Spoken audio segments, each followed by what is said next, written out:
festival to you. Fringe Radio. Hello again and welcome to programme number 8 of our 28 daily programmes coming to you direct from Radisson Blu Hotel in the heart of Edinburgh. And in today's show, a very eclectic mix of guests including Michelle McManus, Richard Marsh, Michelle Shocked, Carys Evans, Sapphire and Annie Boyle. There's also our infamous Royal Mile walk from earlier, but we start with music from the talented Ali Affleck.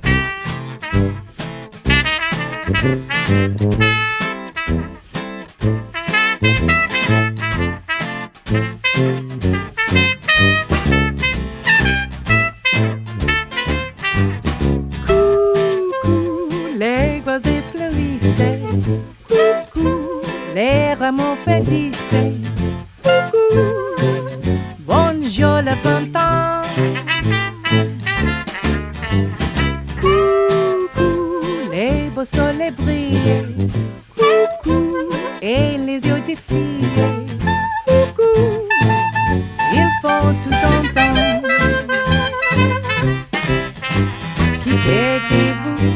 Qui fêtez-vous encore à s'ennuyer? Éveillez-vous, le monde est transformé. Coucou, ouvrez-moi bien vite. Coucou, mon cœur vous envie. Coucou, il faut nous armer.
Affleck, who is slowly but surely becoming a well-known name on Fringe radio, and she's performing at various venues and times throughout the Fringe, so do go and see her. Now, back in 2003, Michelle McManus won Pop Idol. Since then, she's had a #1 single, presented radio and TV shows, sung for the Pope, and duetted with Robbie Williams at Murrayfield. And here at the Fringe, Michelle was joined by her friend Anna Wilander for a fun show called Talk About Pop Music. And we sent self-proclaimed popaholic Hugh Brown to meet them. Let's start by asking you, how did you and Anna meet? When did you first meet? So Anna and I met through BBC. So Anna's worked at the BBC, I've worked at the BBC, and then Anna would come on the show with me and we would do different segments together. Anna also co-hosts with Len Penny on Upload, so Anna would come on and do her show. And we just completely bonded right away. This is basically how I met everybody in my life. I started presenting with them and I'm like, you're amazing, let's do something together. So, and we also loved pop music and we always wanted to do something where we just get to talk a load of pop nonsense with people, and we got to do that the last 2 nights. We feel really lucky to have done it. Anna, it's such a fun show. Played 1s and 2s. I have to tell you, I played 1s and 2s years ago with my wife. We won a weekend to Centre Parks. Oh, we didn't have any kind of prizes like that, did we? No, sorry. I had a 1 tonight as well. Oh, would you? Oh, yeah. Oh, I feel you've been shortchanged. I'm so sorry. Do you know, it's a simple game, but it's just I know Michelle has been doing this for years, and it's just such a fun game. The audience love it. It's just really interactive, gets everyone on their feet, and we just have a ball. And here's the interloper, Mr. Sam Lake. The interloper. Honestly, I've infiltrated, yes. Infiltrator, yes. But you've got Michelle on your show this coming week. Yes, she's going to be the next guest on I've Had a Rosé, Let's Talk About Feelings, live in front of a live audience at the Fringe on August 12th at 5:45 over at Monkey Barrel Comedy, and that will be quite fun. That was the free plug over. Thank you very much. Thank you. Michelle, back to you. It has been 23 years since Pop Idol. Does it seem that long? It seems like a movie I watched about someone. It feels like I watched a movie about someone and what didn't really happen to me. It's do you know, I feel so incredibly lucky that 23 years later that I still get to do what I want. I get to work with incredible people because Sam also co-hosts with us on BBC as well as Anna. But how lucky am I that I get to do all of these amazingly different things, you know, like even last year, you know, whether it was singing for the Pope or being on RuPaul's Drag Race, which is really important to me, getting to do the Fringe, and the fact that anyone, they're killing themselves laughing because I'm just like plug ahoy. The two main aspirations of life. The Pope and RuPaul. I mean, it doesn't get, you know, I feel like I've covered all bases there, you know. When you're the only person to mention the Pope and RuPaul in the same sentence. I feel, see, this is why I feel completely privileged. But here's the thing I love about the Fringe, right? So Anna, you know, for Anna and I, we're not stand-up comedians. Sam Lake absolutely is, but we get to do a show with people. They know exactly it does what it says on the tin, because this is the beauty of the Fringe, right? There is something for everyone here in Edinburgh. You know, is our show the most intellectual show you're ever going to see? No, but is it a lot of fun? And Anna's like I basically scripted it all. Yeah, it is. But you know, for people that have came tonight, they know what they're coming to see. It's a sing along. It's to talk about pop music. They get a couple of sing songs as well, and hopefully then they go on to see all different types of shows. So we're just one tiny part of that. But I cannot tell you what it feels like to stand on a stage and be able to do that and provide that for an audience. And it is fun. I said that to Anna. It's huge fun. I thoroughly enjoyed it. It was great. Can I just ask you about your other mate, Robbie Williams, and how you... I know, because you've got so many... I didn't even mention Robbie there. Look at that. That's the longest she's ever gone without mentioning Robbie Williams. I know. I only did it because you two can't take another minute and me talking about Robbie Williams. My pal Robbie Williams. Yeah, that was incredible, right? So, you know, I've known Robbie a long time. I don't ask Robbie for anything. Robbie is a megastar. I feel very lucky that I've known him, you know, for the last 20 odd years.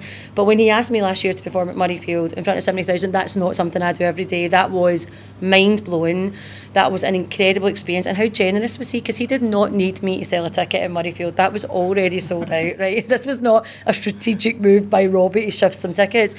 This is, you know, kindness is so underrated, right? And he is such a kind human being. He took one look at me and went, do you know something, why don't you come on stage with me? Knowing what it would mean for me. And that's the measure of the man, I think. And what did it mean for you, Michelle? Everything, do you know what I mean? Like, at the end of the day, you know, like everyone, it's feast or famine in your career. You know, my career's had huge highs and huge lows, and to just try and survive and keep going after 23 years, we can all be Insta versus reality and go, isn't my life amazing? I'm so busy all the time. But, you know, I'm not getting asked to sing in Murrayfield. I'm not getting to perform in a home crowd of 70,000. My parents were there. my wee boys were watching it on YouTube and stuff like that. It was an incredible experience, and I feel extremely lucky. But I love everything that I do. That's the thing. I feel, not everyone can get to say that about their work.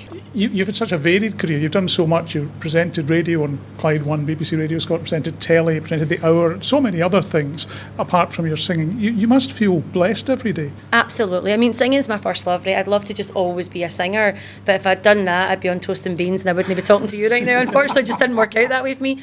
But instead, and look at all the incredible people I meet on the way, and I don't have a show at the Fringe this year if Sam's not coming on, if Anna's not co-hosting with me, and Susie McCabe was on last night.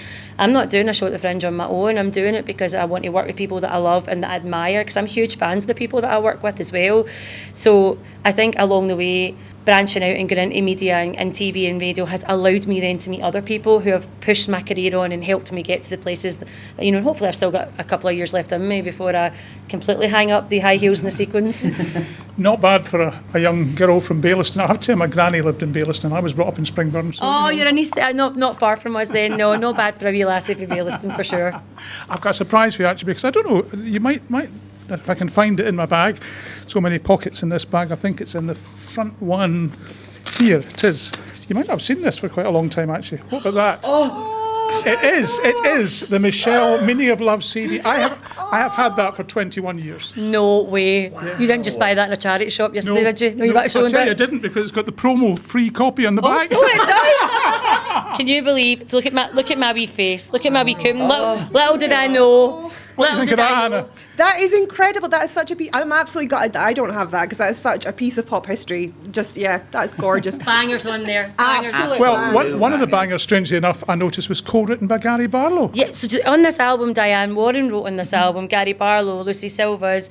There was honestly, I know it's me, what my name dropping, Sam. I'm just all over the place. But I was really lucky actually that so many different writers wanted to be part of that, because Pop Idol was just so huge at the time. Do you know what I mean? It was one of those things. You were too young, Sam. You're too young. I voted for you. Oh, there you go. There you are. Anyway, Michelle, it's been a real pleasure and delight. Thank you for taking the time, and all the best for the future. Are you coming back? I know you wanted on 2 nights, but I was talking to Keir, the communication man.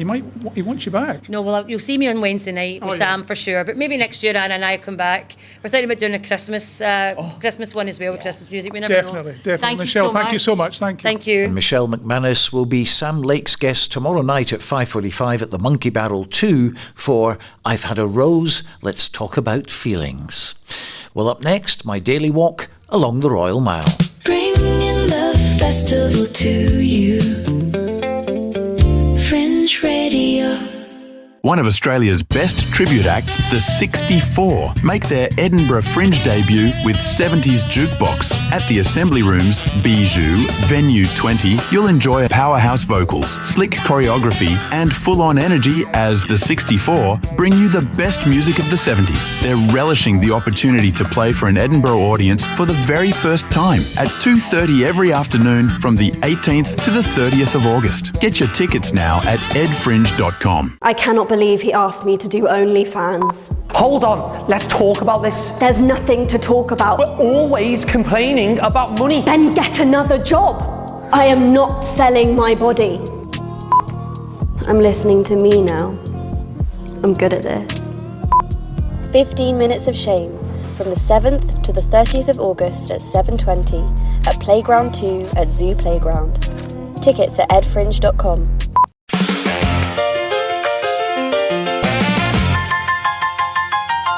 Black Blues Brothers, Let's Twist Again. Fringe favourites, the Black Blues Brothers are back. Expect a rock and roll jukebox, a train station and lots of acrobatics. Every day from August 5th to August 31st at 5 p.m. at McEwen Hall, Bristow Square. Tickets available at edfringe.com.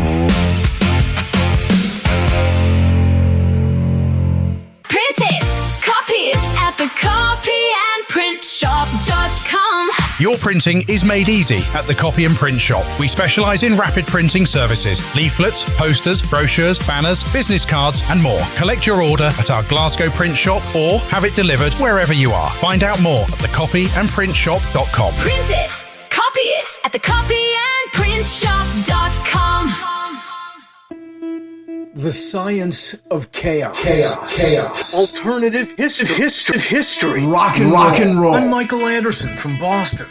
And you've got to come to my multimedia fireworks Elvis in chaos. Hallucinatory images. Ecstatic raves. Greenside at George Street, first week of Fringe. Lime Studio, 5:15 p.m. Hey, pay what you can. You won't be bored.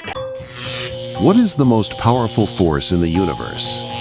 This August, magician and physicist Kevin Quantum brings an all-new Fringe show to Edinburgh.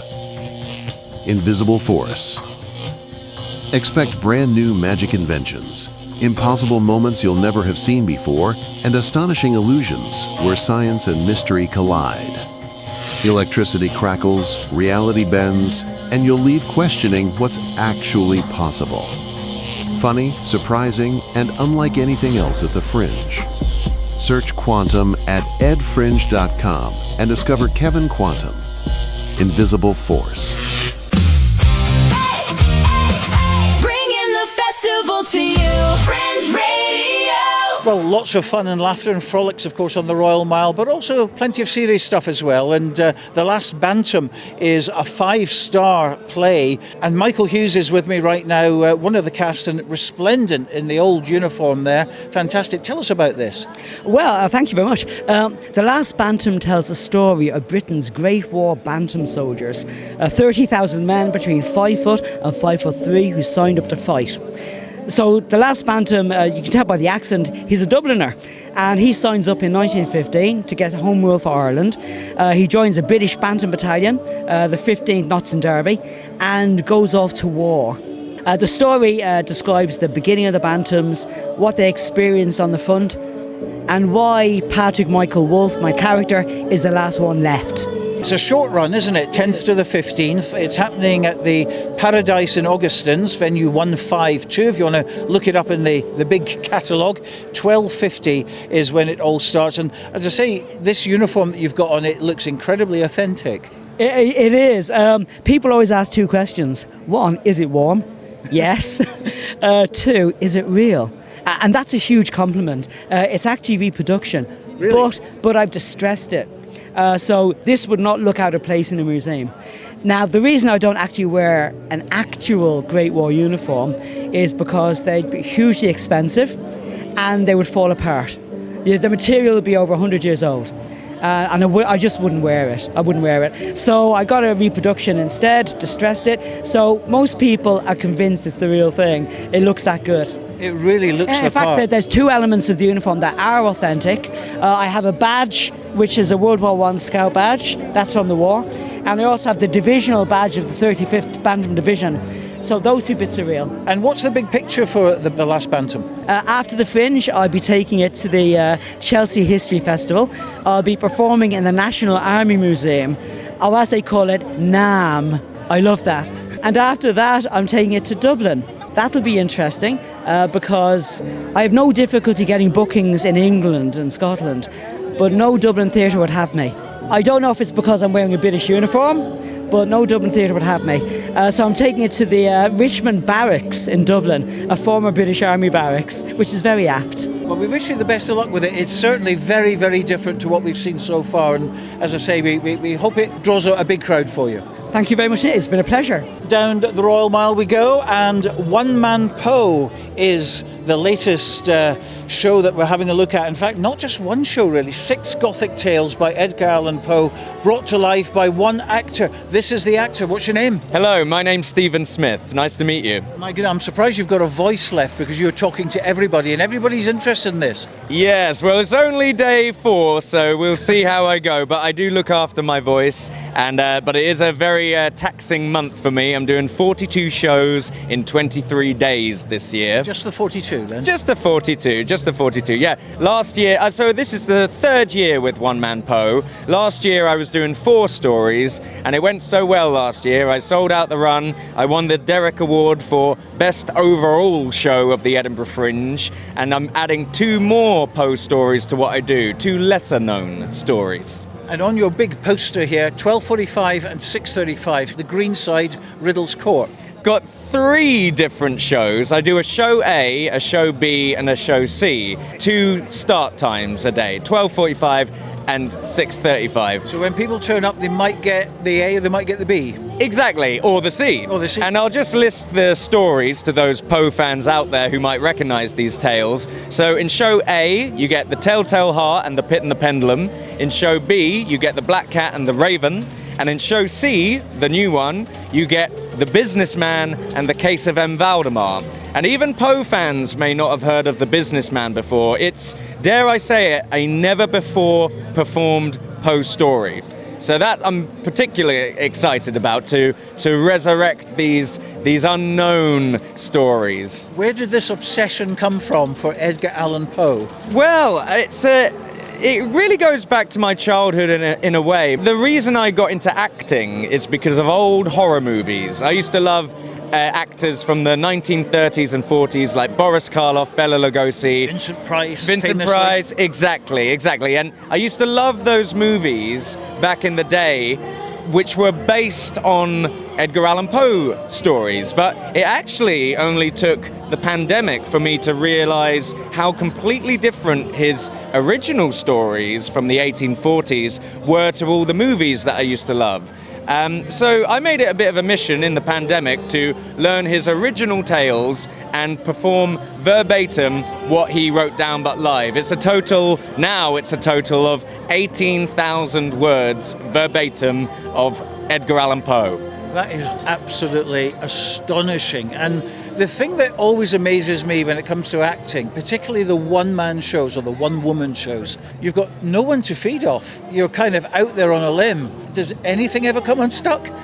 Well, the funny thing is actually the audience are almost my scene partner, because I do react off the gasps and the little laughs and anything that they do, because these 6 stories are very much direct address. Edgar Allan Poe created the trope of the unreliable narrator in his short stories. But of course on stage, it's not a narrator that you're reading, it's a narrator that you're there in the room with, and they're talking to you directly. So his work, most of his stories, translates quite well to the stage. So yes, but I suppose those fans may know if I get a line or 2 wrong. But for the most part, I get it completely bang on. I've cut a couple of the stories by maybe 5 to 10%, but pretty much it's verbatim what he wrote down but live. Well, it's a fantastic achievement, and we wish you the best of luck with it. That's at the Greenside, Riddles Court, 12:45, 6:35. You turn up and you might get the Telltale Heart, Pit and the Pendulum, Black Cat, the Raven, the Businessman, which he's very proud of, and the Case of M. Valdemar. Thank you very much for joining us. Oh, thank you. It's been a pleasure. So from one-man Poe to Carmilla and Mermaids at the Fringe, performing at the Thistle Studio, Greenside at Riddles Court, venue 16. And who am I talking to? My name's Orchi, I'm the producer of the show, and basically it's based on the novella Carmilla that was written in the 1800s, that was the inspiration for Dracula. We've set it in McCarthy America because the ending of the original makes it seem like a cautionary tale against female sexuality and lesbianism and expression, essentially. And we've set it during the Lavender Scare, when the State Department in America was cracking down on gay government employees, and it follows the main character Laura and her connection with the mysterious Carmilla, who may or may not be connected to communist underground movements, and her relationship with her 6 years ago when she lived in their family home. And it follows Laura's psychological experience with discovering a part of herself that she didn't realise was there and how she's dealing with it. I think it's especially important in the modern day, when even now it's a cyclical narrative that keeps coming back, where the persecution of anyone who is different from ourselves is so prevalent in society right now. It's a story of fighting on in the face of everyone questioning and demonising yourself and what makes you human, basically. And how did you get involved as producer? My friend is the writer of the play, and we were sitting in class. We're both from the University of St Andrews, and she was talking about how she read this book and she wants to set it in a new setting in order to make it a much more hopeful story. And I said, well, sounds amazing, and she asked me to produce it. And so now I'm here. This is my 3rd year at the Fringe, so I'm a bit of an old hat. But this is one that you're obviously really excited about. I'm absolutely thrilled about it. We're a cast and crew of mostly queer artists, so it's been really wonderful to have this level of representation and affirmation of our identities present at one of the most queer festivals in the whole of the world. And it's 12:40 to 1:30, so 50 minutes, and it's on till the 15th of August. Your opening is happening in about an hour's time as we speak. It's very exciting. We're all very excited. We're on the mile trying to get as many people to come and see our first show as possible. We'll be along with lots of signs in a minute, so we're a bit nervous, but I think nerves are always a little bit good in order to get you in the right mindset. It'll be great, and word of mouth as well, I'm sure, will help you all the way through to the 15th. Thanks for talking to us. Thank you so much. Have a wonderful day. There are many, many street performers, and in the background at the moment we're listening to Nara Taylor, who's doing a little bit of swing for us. Let's have a little listen. With the rest of the girls. That's why this lady is a tramp. I like the free, fresh wind in my hair. Yeah, there's certainly some talent along the Royal Mile, I can assure you. Nara Taylor there, we've got Erica Grant coming up, Jasper the Minstrel, Mother Joe. They all have lots at the start of the proceedings, and they have half-hour slots to put themselves out there, which is a great idea, of course, and great part of the Edinburgh Fringe. More from the Royal Mile in the second hour of the programme. Now, if you're a Eurovision fan, then a must-see show is Carys Should Be the UK's Next Eurovision Entry. Snappy little title. And Hugh Brown, of course, a Eurovision tart, so we sent him down to talk all things Eurovision with Carys Jeffrey Evans. So, Carys, I loved the show. Thank you. But are you sure you want to say to the BBC, let me be the one to represent the UK next year? Because we always finish rock bottom. Yes, I did squeeze in 3 UK entry songs into that question. I definitely do want to represent the UK. I think we saw a few years ago, Sam Ryder, did incredibly well. And I think really what he brought to it was what I hope to bring to it too, sense of awe and whimsy and really committing to the bit, and just really going in with like an open heart. I feel like I've also possessed those attributes. So yeah, I do really do want the BBC to allow me to represent the UK at Eurovision next year. And you know that next year it will be 30 years since the UK last won with Katrina and the Waves. Yes. And Love Shines a Light. Yes, I do. So you can't do much worse than some of the acts that we've had. I mean, their careers have sunk without trace. I mean, where are Gemini, Scooch, and other artists that represent the UK? Where are they now? Well, apparently, according to one of the people in my audience, they're roommates with Gemini. So they're somewhere nearby, apparently. But yeah, otherwise, I think I also think there is something fun about and Eurovision-y about doing something like Eurovision and then fading back into obscurity, which I'm actually all for. Happy to go back to to normal life after getting to experience an adventure like that. Don't you think, though, that, I still love Eurovision, but don't you think it's become a bit of a parody of itself in recent years with the scoring system changing? Yeah, no, definitely. I think even in the last couple of years, we went from juries in the semis, no juries in the semis, juries back in the semis. It's a lot to keep up with every few years. I think the way that it is now, I suppose, where we've got jury, but we've also got audience, and they're pretty equal in terms of the weighting. I think that is the right mix. But it does sometimes mean that things like, cha-cha-cha, like Finland a few years ago, don't get through even though they are the clear favourite.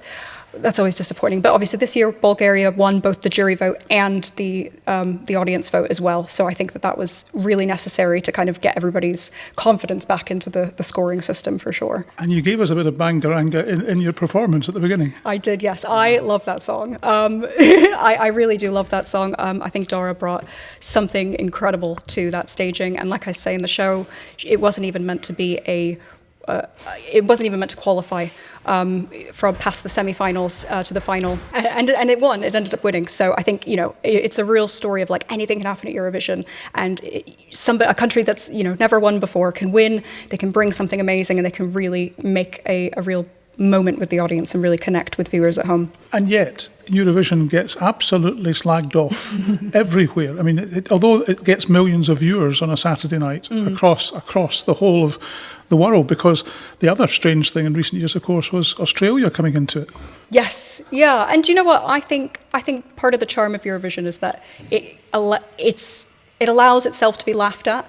Like, it takes itself seriously enough, but not so seriously that it's not allowing itself to be laughed at and to be enjoyed. I think I don't have a problem with people slagging off Eurovision to a certain degree, because I think at the end of the day, it is very camp, it is funny. But I think when it comes to certain things like, just saying it's ish, like, I think that's kind of, ignoring everything that Eurovision has done for Europe and the rest of the world, really, over the past 70 years. I talk about in my show, Eurovision was created after World War II to try and reunite Europe in a certain way, and I think that that's something really special, and the fact that it's continued for such a long time, there's something to it. We do love it, we all love it a little bit in our hearts, I think, or at least the message that it stands for. I always get quite excited when the introductory jingle comes on by Charpentier. It just says, "This is Eurovision." It does. It really does. Oh, it puts a little flicker in my heart as well. So the big question is, have you got a song ready if the BBC come calling? Oh, I don't. I would love to work with the BBC's very best in songwriting and music. I don't have a song ready. To be fair, I couldn't have a song ready because the song's not allowed to be performed or released before September, the year before Eurovision. So I'm falling just outside of that. So that's my official reason as to why I don't have a song ready to go. Well, you've certainly ticked off one of your items on your bucket list this year, because this is your debut at the Edinburgh Fringe. It is, yes. And it has been an absolute dream come true. I just keep catching myself going, oh my God, this is really happening. It's been so fun. Well, I hope you have fun making your mind up whether you're going to actually go forward with this ambition. It goes with a boom, bang, a bang. But meantime, I've got to go. So, Carys, thank you very much indeed for speaking to me on Fringe Radio. Thank you so much, Hugh. Thank you. And you can catch Carys at Theatre 3 at the Space at Surgeons Hall at 3:05 every day, except Sundays, until the 22nd of August. Bringing the festival to you, Fringe Radio. Well, join me now in the studio is Alex Petty from The Laughing Horse, part of the Free Festival. And Alex, first of all, tell us a little bit about the history of The Laughing Horse and your involvement, because it goes back nearly 25 years. Hello, yeah, we're on year 23 or 24 now, so we're nearly at the quarter century. Laughing Horse has been running free shows for right the way through that period, and about 10 years ago, just around the COVID time, we started to introduce pay what you can shows, and the whole idea is to make the Fringe more affordable for performers and also more affordable for the audiences to get out there and see as many Fringe shows and see as much art as they can.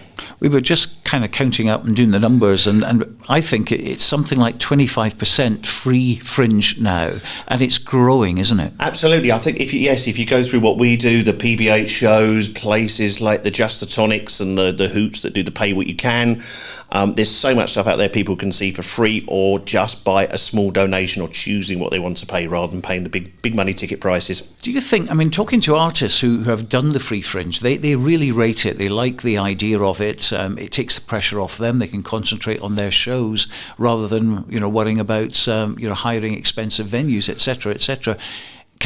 Are we going to be coming to a point soon, possibly, where it's going to get nearer the 50-50?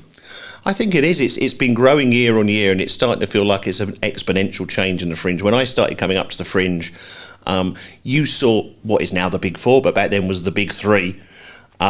People going to those venues, and then an assortment of smaller venues, paid or otherwise, outside of it, but no one really saw much else.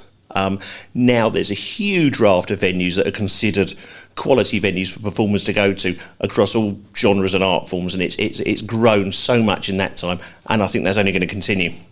And as we said, 23 years in the business, effectively, of the Edinburgh Fringe. You've seen a lot of interesting happenings over the years. You must absolutely love it. I love the Fringe, even though it's given me a lot of my grey hairs that I didn't have when I started. It's great. It's the best place for anyone involved in the arts, be it on my side as a producer, as a venue manager, for performers, just to be. It's the best place in the world. It's the best Fringe. Be with like-minded people, see all that art, see all the creativity, seeing the shows, seeing what people have come up with.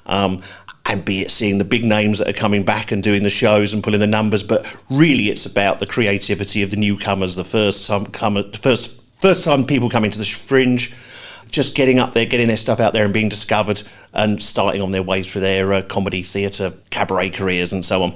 And that must be wonderful when you see a new act that you personally rate and you give them a chance at your venues, and then they go on to bigger things, and then they remember that and they come back. Someone, for instance, like Ed Byrne, who's been back with you this time. Absolutely. He's come down to do a Pay What You Can show at the Pear Tree this year in the latter half of the Fringe as a new preview show. It's great that acts of that stature right the way through will support the format and see it as a way that they can put shows on.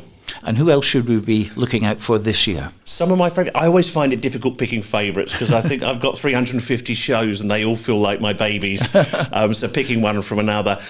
Some great. Ian Stone is back at the Counting House in the ballroom. He always puts on an amazing show. He's been there for a few years now. Some of the regular shows we do, Pick of the Fringe comedy shows, which we put on a lot of our acts, but also acts from around the festival, which gives people a good chance to sample all sorts of comedians from around the Fringe, and then if they like them, go off to they've seen a bit, then go off and see their shows.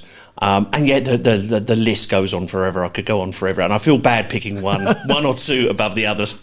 Now, you mentioned the Counting House and, some great acts on there. And Brian Doby, who is supposed to be with us today, unfortunately, I think he's got caught in the traffic or something. But tell us about Brian, because he's a character that's always lurking outside the venue, always willing to chat to people. He's a great character. He is. We have a huge number of supportive venue managers and venue owners, but Brian has been absolutely the most supportive, and he really takes the Fringe to heart. It's an absolutely valuable part of the year for the Counting House, and he really switches from being general manager of the whole place to being the sort of the front and centre, the face of it. He's out on the barrel on West Nicholson Street, guiding people in, organising the queues, making sure everything runs, organising front of house. Go down and see him and say hello. He's outside on the barrel wearing a Hawaiian shirt every day, but he really makes sure it's run like a slick operation, and offers a lot for the performers and really makes it run smoothly for the audiences coming in. And that's what it's all about, isn't it? Yes. And that's what I want to do with the free shows. The free shows, the Pay What You Can shows, shouldn't be something different from what the larger venues are offering. We should seek to strive to make things as best as possible. And something like what Brian offers and what we offer at Three Sisters and other venues as well is some front of house, is some support, is to make the experience for the audience as good as possible, and the experience for the performers as good as possible. And it's the old story, isn't it? You look after the artists, you look after the punters, they come back. Absolutely. And we see the same people time and time again. It's great bumping into audience members that you recognise or chat, or they say they've seen a show last year and they're back to see the same act again doing their next show. It's amazing how particularly the Edinburgh Fringe works, that the 11 months in between Fringes just seems to vanish. And you might as well be on the day after when you start the next year, because it's the same people coming back through again, seeing the acts time and time again. Well, we've had just over a week now at the Edinburgh Fringe, still a few weeks to go. What has happened so far from your point of view? Have things been going well? I think it's been a very good Fringe. Certainly looking at both the stats and the people around the venues, I think it's going to be one of the busiest Fringes ever, if it carries on the way it is. Been a very good opening weekend, been very busy. It'd be nice if we have a little bit less rain for the rest of it. It's not been too bad. It's not been too bad, yes. The one day I missed, it rained and it's now sunny. It's beautiful. Yeah, it's back to being sunny today, so long that it may continue. I just find that the sun definitely brings people out to hang around and see shows and just encourages people out the door a little bit more. But yeah, I think it's going to be a good Fringe. That's my prediction at the moment. Well, you certainly put the work in. It's very much appreciated. You support the artists, you support the punters, you support us as well, so we really appreciate that, and thanks so much for your time. Thank you. It's great to come down and have a chat. bringing the festival to you. Fringe Radio. Well, last year I went along to see Australian comedian Annie Boyle. I was very, very impressed indeed. And when I knew that she was coming back again, we had to have her on the programme. So a warm welcome to Edinburgh. Oh, thank you. It's good to be here. Now, you must have really enjoyed last year because you seem to have a lot of fun on stage.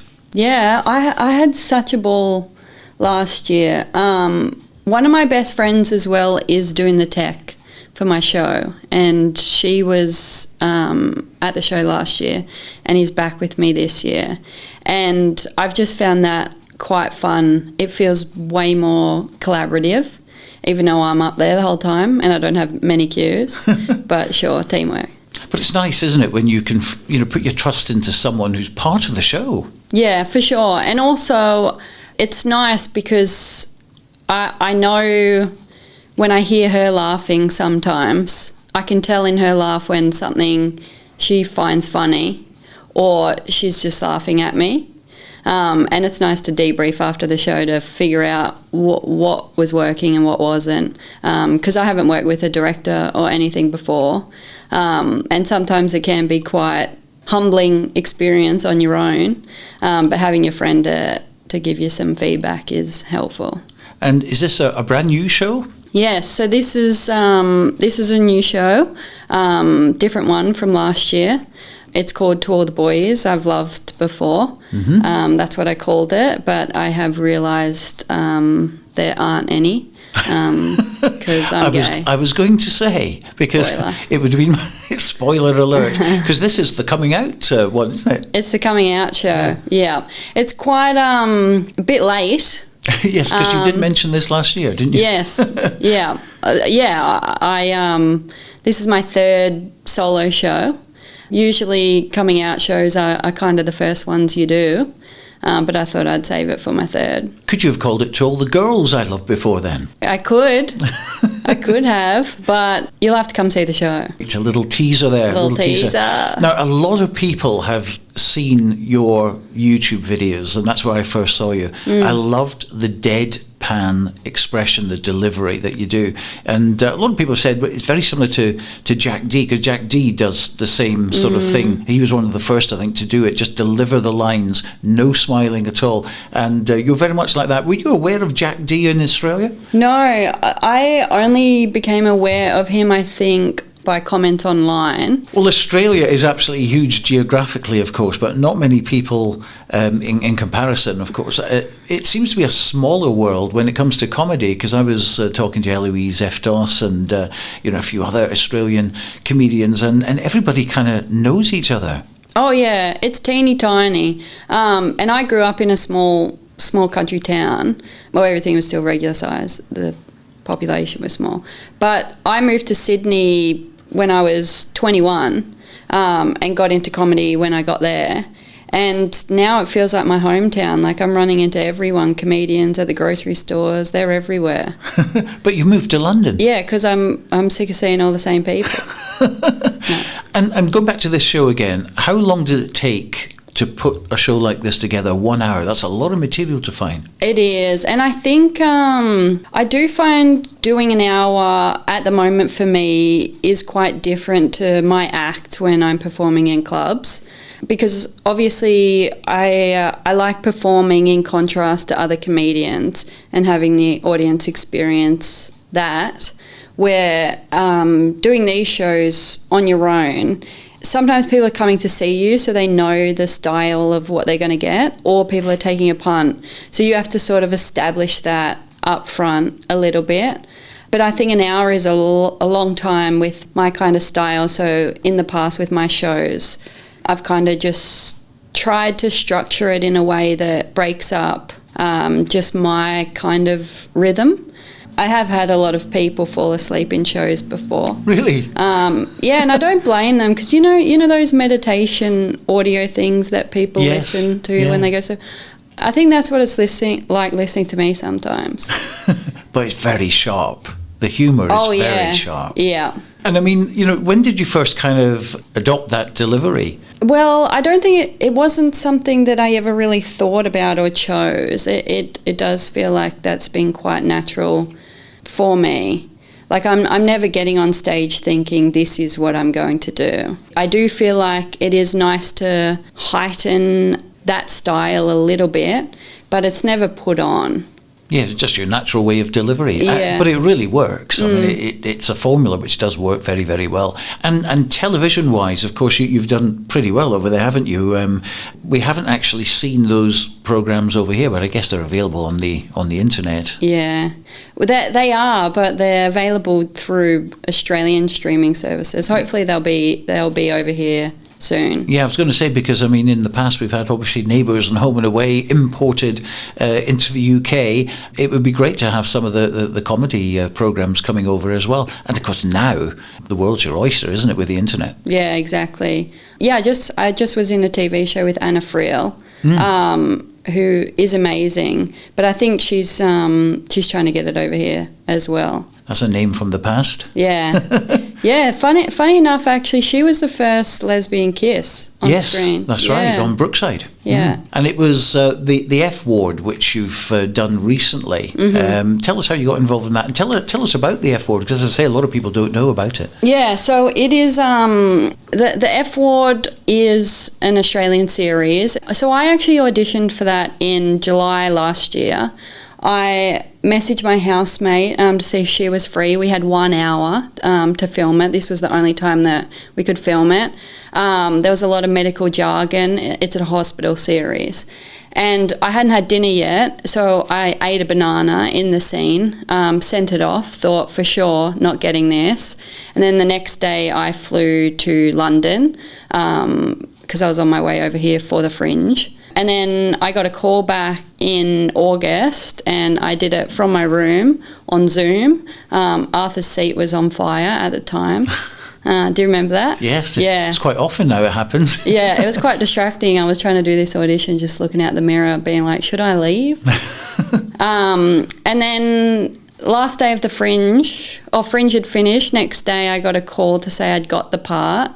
They liked my version of the audition because the way I auditioned wasn't the way the character was written. I offered my style and interpretation, and so they actually rewrote that character for me based on my style. That's really interesting, because I mean, obviously we see you on stand-up. I haven't seen Colin from Accounts or the F Ward yet, but how different is it? Because you're trying to kind of keep an image, I suppose, with your comedy and stuff, and then when you're doing something else, you've got to come out of character, really. Yeah, I think Colin from Accounts is a comedy, so I just thought, I was confident in putting myself forward for that, because I was like, this is what I can offer. And that character was quite dry, deadpan police officer, quite easy there. And then for this one, I thought, well, I'll bring the same energy. But it is funny, the difference between live and then filming. It is hard to know if things are working because no one's laughing. Like, that all happens later. So that was quite jarring. Because you're just trusting yourself there. And what's going to be happening in the television world for you, or the acting world in the future? Because you can obviously have a comedy career going on at the same time as TV. Yeah, well, I'm hoping there'll be more TV stuff to come. But I have just moved to London. So I'm definitely excited just to be performing for people here.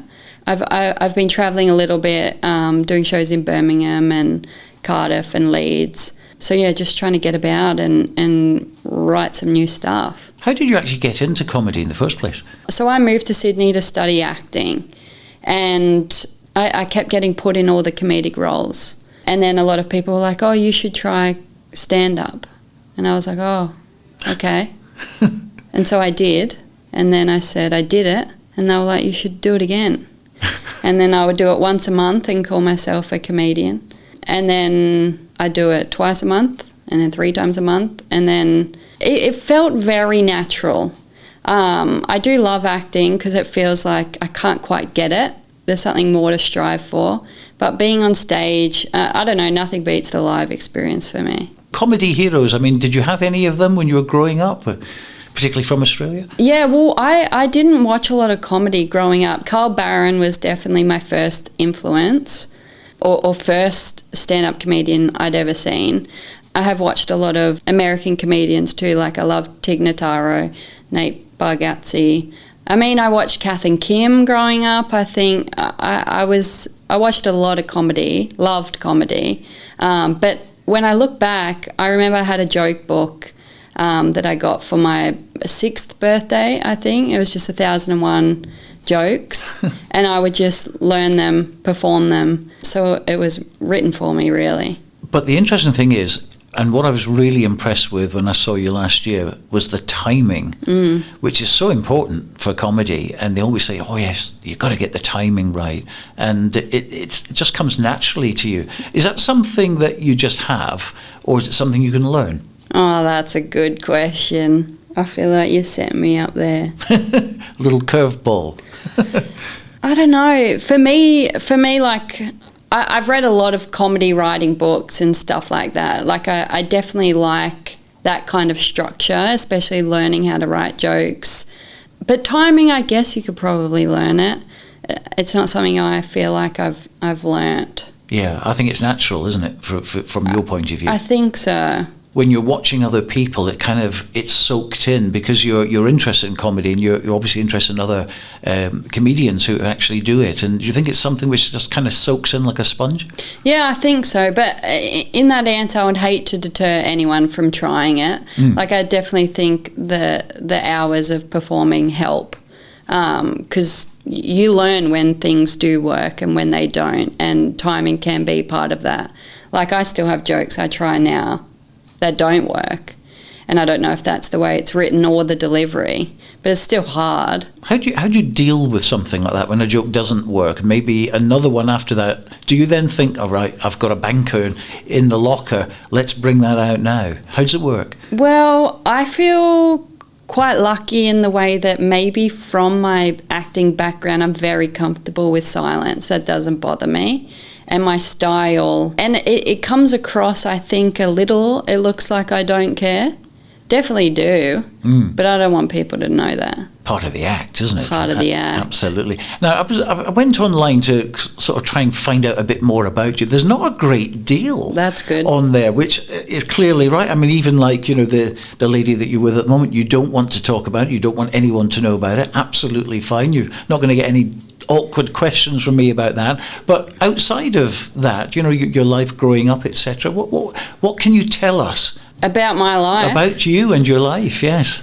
I like green tea in the afternoon. Right. We'll tick that one off. Yeah. Big fan of green tea.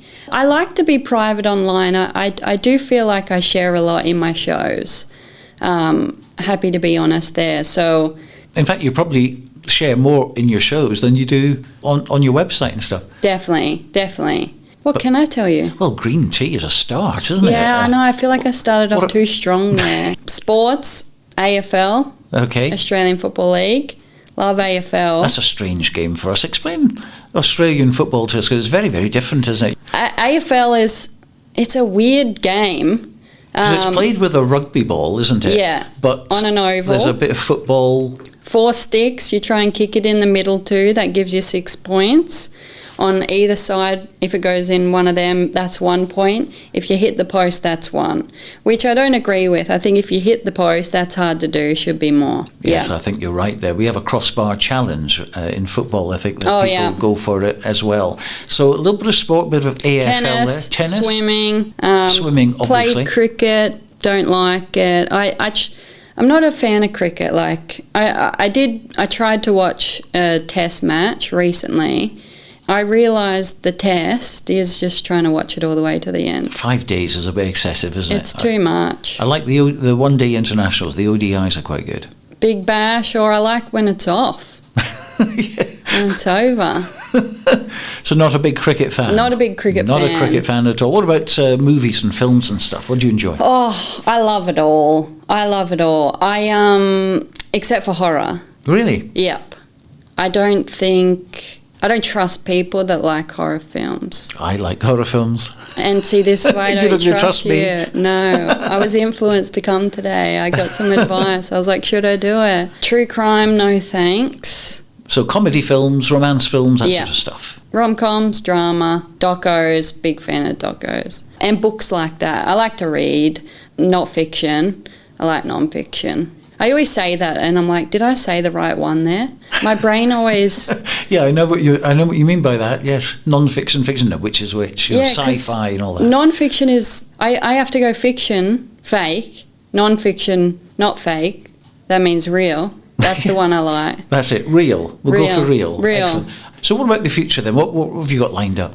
I'm emceeing my brother's wedding in Lovely. September. So that'll be huge. Hoot. Good crowd there.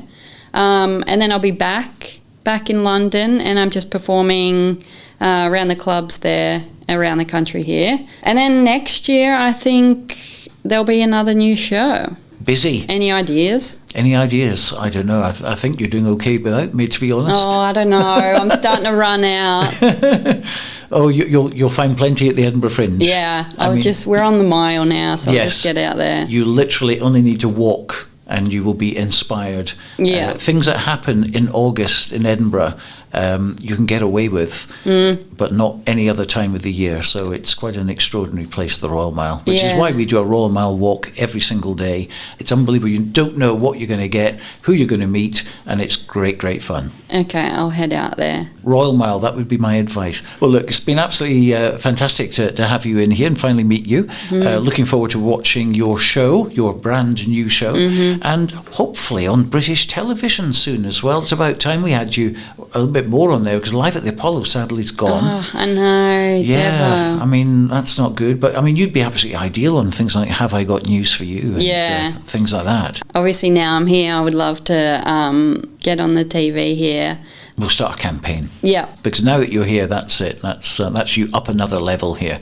Let's get you on television, become an even more of a household name. I'm so excited to be here. After the break, a chat with footballer turned actress Sapphire McIntosh. Bringing the festival to you. Fringe Radio. One story, two people. Amanda Crowley and Thomas Duncan. One lawyer, one mass murderer. The case is lost. She wants it anyways. Not to win, but to understand how monsters are made. Glimpse behind the societal masks, as with Monster Made, an intense character study, a captivating, psychological, intimate play is coming to the Fringe at Paradise in the Vault. Only the one who can change his mind can actually change something.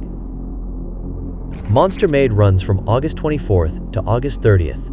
Book your seats today at edfringe.com.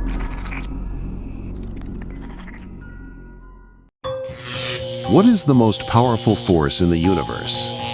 This August, magician and physicist Kevin Quantum brings an all-new Fringe show to Edinburgh. Invisible Force. Expect brand new magic inventions, impossible moments you'll never have seen before, and astonishing illusions where science and mystery collide. Electricity crackles, reality bends, and you'll leave questioning what's actually possible. Funny, surprising, and unlike anything else at the Fringe. Search Quantum at edfringe.com and discover Kevin Quantum, Invisible Force. This August, discover the best comedy, cabaret, kids shows and more at the Free Festival. With over 360 daily shows, there's something for everybody, at a price for everyone. Donate what you think the show's worth at the end, or book pay what you can tickets to keep the Fringe accessible for everyone. The Free Festival, the real spirit of the Edinburgh Fringe. Full programme at freefestival.co.uk. Print it, copy it at the copyandprintshop.com. Your printing is made easy at the Copy and Print Shop. We specialise in rapid printing services, leaflets, posters, brochures, banners, business cards and more. Collect your order at our Glasgow print shop or have it delivered wherever you are. Find out more at thecopyandprintshop.com. Print it, copy it at the copyandprintshop.com. One of Australia's best tribute acts, the 64, make their Edinburgh Fringe debut with 70s jukebox. At the Assembly Rooms, Bijou, Venue 20, you'll enjoy powerhouse vocals, slick choreography, and full-on energy as the 64 bring you the best music of the 70s. They're relishing the opportunity to play for an Edinburgh audience for the very first time at 2:30 every afternoon from the 18th to the 30th of August. Get your tickets now at edfringe.com. Bringing the festival to you. Fringe Radio. Well, the guests keep coming thick and fast here on Fringe Radio, and across the desk from me now is Sapphire McIntosh, whose show Squeaky Bum Time is on at 5:45 every day except for August the 18th at the Daisy Room at the Underbelly in Bristol Square, a venue I know very, very well.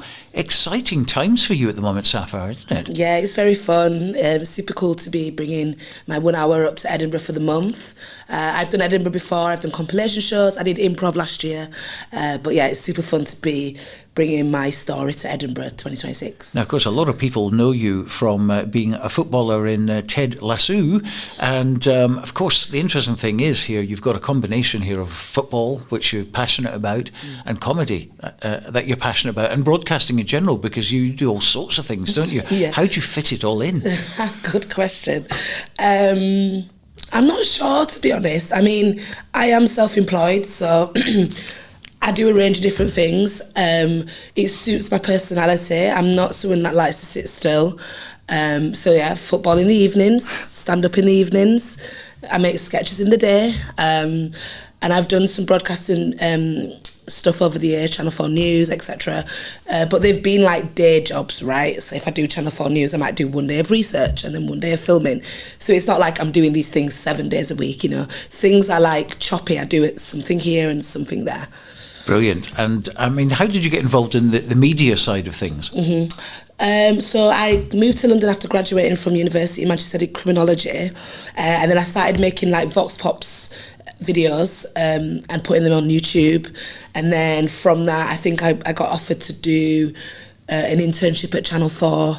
And then I used to pitch stories to Channel 4. I think I got 2 stories for Channel 4 News before the pandemic. And then I did a comedy course also just before the pandemic. And then after the pandemic, I started doing stand-up in London. So it's taken a while. Things have slowly like taken hold. You know, it's not been something, I just finished university and started being a stand-up. Things have naturally just come to me. And yeah, it's taken me a while just to realise who I am and what I want to do. Tell me about the comedy course. What happens at a comedy course? Okay. I'm really intrigued. Okay, so this one was at the Camden School of Comedy. It's a 6-week course. It's 2 hours a day on a Sunday with total new people.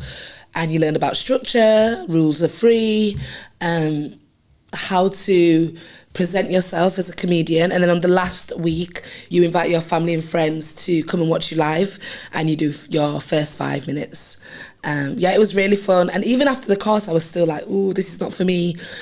And then I saw some of my other friends who were also good on the course. They jumped straight onto the circuit. And then I moved into an 8-bed house share after the pandemic.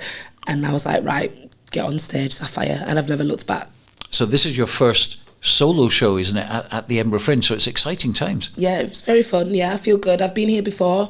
I was here in 2022 for Best in Class, which is a working class initiative that puts on working class comedians throughout Edinburgh.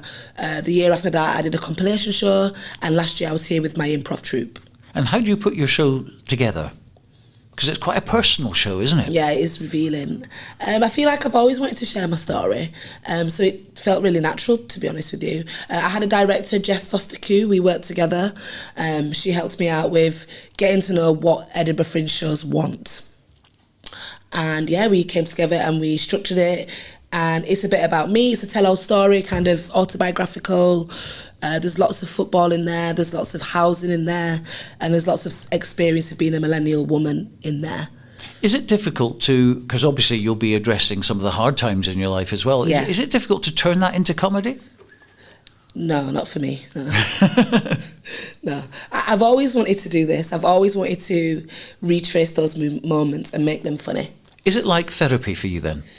Yes, it's cathartic. It's a release. It's something that I've always wanted to do, yeah. And I mean, obviously, there's so much comedy about different kinds of comedy. My personal favourite is observational comedy, and I think you're really into that as well. Yes, I have observational. There's a lot in there. There's a lot in my show. I'm covering a lot. It's very absurd, you know. I play with the crowd. It's like physical, surreal, a little bit of clown in there. There's a lot in my show. There's a lot of everything in my show. And of course, you're in an age now, an era where social media is king, and you're the right age, I think, for social media as well. So you take advantage of this. Yeah, so I have a joke about spam in my show, and in February this year I had a viral video where I pretend to be a British cooking chef after Reform gets in, and it's loads of different dishes with spam. So I've thank you. So I've moulded that viral video that's also in my show as well. And you're obviously on an upward trajectory at the moment with your career, going in all sorts of different directions as well, which is good.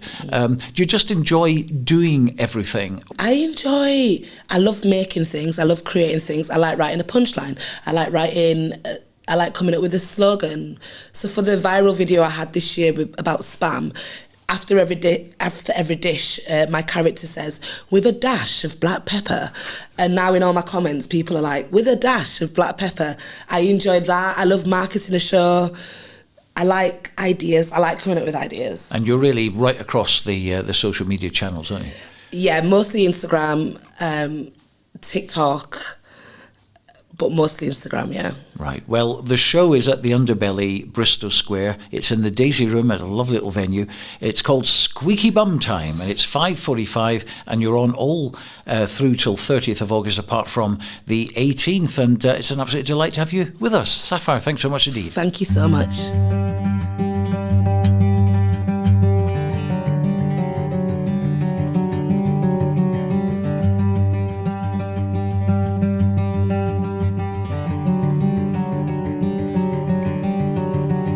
Shit out of luck with the hand you've been dealt. There's a wound in your chest and the blood's overflowing. No stranger to love and the gifts that come with a dangerous game that would often defeat you. Not one to give up or admit when you're wrong. Took pleasure from pain, accustomed to suffering, day after day and again. Your bruises were silenced beneath all the laughter. He tortured himself more than anyone else. He couldn't say no. He tortured himself more than anyone else. He couldn't say no. A little boy hoping, I pray for love with your heart wide open. You are just a little boy hoping, I pray for love with your heart wide open. You are.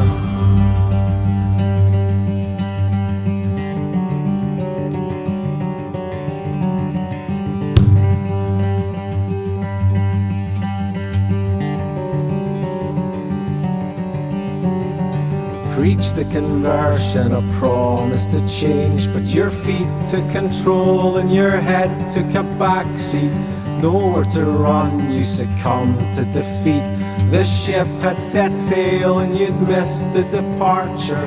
Stuck on the shore, there was no help in sight. So you lay on the stones and made peace with the landslide. Estranged from the truth and the love that has fled. All the fear and the lust and the shame and the rapture. He tortured himself more than anyone else. He couldn't say no. He tortured himself more than anyone else. He couldn't say no. A little boy hoping, I pray for love with your heart wide open. You are just a little boy hoping, I pray for love with your heart wide open. You are a little boy hoping, I pray for love with your heart wide open. You are just a little bit broken, I pray for love with your heart wide open. You are.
Music from Havier, who are appearing at the Edinburgh Fringe later this month, and that's their new single, which is called Torchered.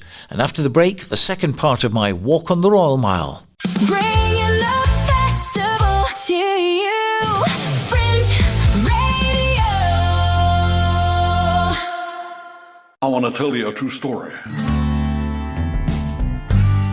Many years ago, a humble young musical comedian was approached by some radio producers and asked if he might contribute one of his comical voices to a new segment for their network's most popular show. For many years, this young man delighted in answering questions from people all over the world and bringing a little simple joy to his troubled land, while all the time, nobody knew who he really was. But now his story can finally be told.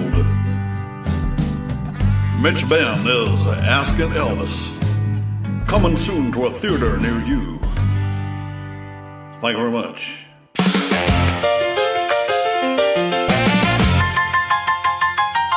Black Blues Brothers, Let's Twist Again. Fringe favourites, the Black Blues Brothers are back. Expect a rock and roll jukebox, a train station and lots of acrobatics. Every day from August 5th to August 31st at 5 p.m. at McEwen Hall, Bristow Square. Tickets available at edfringe.com. This August, discover the best comedy, cabaret, kids shows and more at the Free Festival. With over 360 daily shows, there's something for everybody, at a price for everyone. Donate what you think the show's worth at the end, or book pay what you can tickets to keep the Fringe accessible for everyone. The Free Festival, the real spirit of the Edinburgh Fringe. Full programme at freefestival.co.uk. I cannot believe he asked me to do OnlyFans. Hold on, let's talk about this. There's nothing to talk about. We're always complaining about money. Then get another job. I am not selling my body. I'm listening to me now. I'm good at this. 15 Minutes of Shame from the 7th to the 30th of August at 7:20 at Playground 2 at Zoo Playground. Tickets at edfringe.com. Bringing the festival to you. Fringe Radio. So we've made our way to the top already. We're now heading back down, see if we can sweep up anyone else that we may have missed along the way. Well, here's an interesting one. The Aquila Youth Theatre, I hope I pronounced that right, Night of the Fox. And who am I talking to?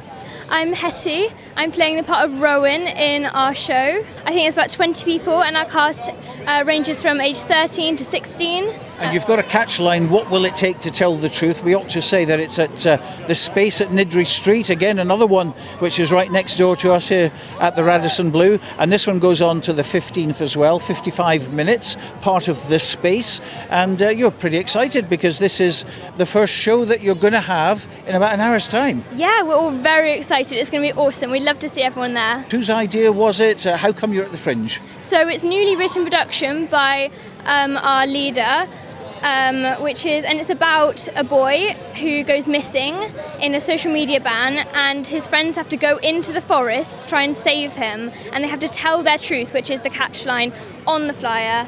And it's very exciting, and it's from ages 8+. So it's very inclusive and family friendly. Tell me about the Aquila Youth Theatre. So it's Aquila's 10th time at the Fringe this year. It's very exciting. But it's a new group every year, so it's new for us, so that's why it's just such a really special experience this year. And what do you think of it here in Edinburgh? Sunshine? Oh, we love it. It's gorgeous. It's a really beautiful city. And where are you based? We're all from Exeter, down south. That's a long way to come. Did you travel up by coach or train? Or? Yeah, coach. It was a long haul on Saturday. But all very exciting for you all, and doing, the 6 days. Yeah, 6 day run. Well, we wish you all the best with it. Thank you so much.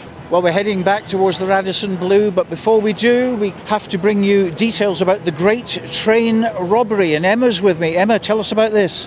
It's based on the real heist that happened in 1963, a £2.6 million robbed by the robbers on a train, and we have 15 of us in the ensemble. We have the robbers, the coppers, and the press.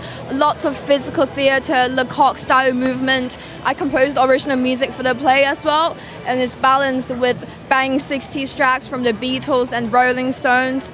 We played with tension, with creativity, and yeah, it's a really good show to watch. 2-for-1 tickets today and tomorrow in CouCou. Sounds fantastic, I have to say. Venue 21, Roman Eagle Lodge, Johnson Terrace is where it's all happening, and you're on till the 16th of August, 1:40, which is a good time. Now, this is a very famous film, of course, The Great Train Robbery. How do you go about as a production? I'm not the writer, but we rewrite the whole show by ourselves. My friend wrote the whole show, and it's based on the heist, but we've also come up with our own little ideas that make the show works with lots of creativity. A little spoiler alert, we have lots of box movements and we have props inside the box from backstage, all 60s style, with phones, wallets, lots of money bags as well.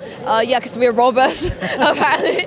Let's give it another plug. It's The Great Train Robbery, August 1963. One train, £2.6 million. We're all familiar with the story, but this one has a new twist on it, and it's at the CouCou, Roman Eagle Lodge, Johnson Terrace. It's the 10th to the 16th at 1:40 every day. Best of luck with it. Thank you so much. Hello.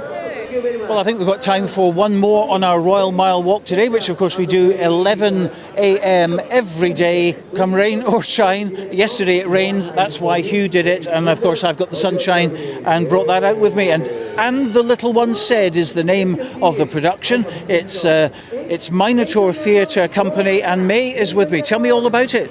It's a 90s dark comedy, which is like a love letter to like 90s films I like Shallow Grave and Withnell and I. It's about a murder and about a group of friends and about a murder. They go to one of their uncle's houses and things happen and it gets crazy. And it's 18 plus, I notice. Yes, it deals with a lot of difficult themes. So it's on till the 15th, so it's a short run. It's happening at 3:05 at the Space at Nidri Street, venue number 9. And already from last year, you've got quite a few 5-star reviews. Yeah, no, Minotaur has been going to Fringe for the last 10 years, I believe. We take a new show each year, so yeah.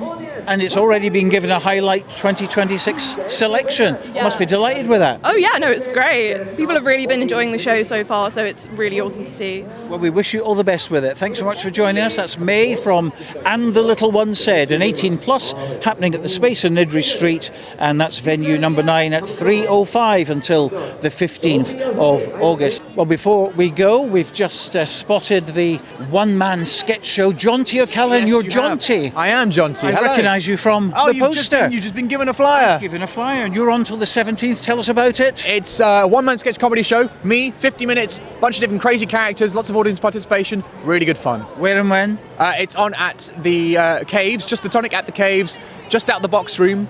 6:40 until the 17th. Yes, that's a good venue, isn't it? It's a very good venue. Very good for comedy, which is what we are. Yes. Have you been here before? Yes, I have, but not with my own show. This is the first time taking this show up, so it's very exciting. Very exciting indeed, yes. So how long did it take you to prepare a show like this for the Fringe? So I've probably been doing this show in particular for about a year. I took it to Camden Fringe last year, and I took it to Brighton Fringe in May. But yeah, it's been about a year and a half gestation, I guess, yeah. Do you like the Royal Mile experience where you have to get out among the crowd and sell yourself effectively? It's fun. It's great to talk to people, and at least you can. I think it's quality over quantity. If you can actually strike up a conversation and see if they're really interested, then usually that's a really good sign, and that's a really nice thing about the Fringe that you can do. Of course, there's always a challenge in it for any punter to see if they can go from one end of the Royal Mile to the other without getting a leaflet. It's impossible, isn't it? It's quite impossible. Yeah. Well, this is where we come in because we actually want you to come to us. Amazing. Well, you've got a flyer. So I have a flyer, so So best of luck with it. It's all happening 6:40 tonight, just the tonic at the Caves. All the best. Yeah, thank you so much. Cheers. Appreciate it. I think that's just about